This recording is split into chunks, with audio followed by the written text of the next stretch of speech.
কথা ধারাবাহিকের নতুন পর্বে দেখা যায় যে দাদুর অবস্থা খুবই খারাপ।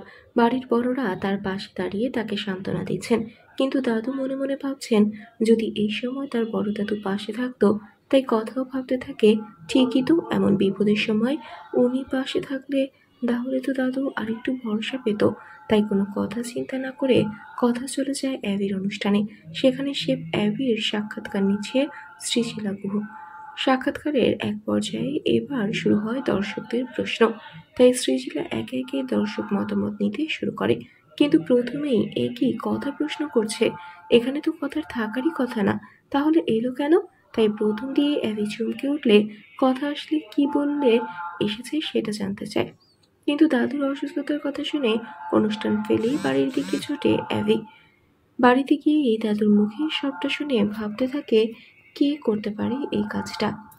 অন্যদিকে মেজ কাকি চিত্রা একের পর এক খবর প্রান্তিকের বাবা জয়দেবের কাছে পাঠাচ্ছে।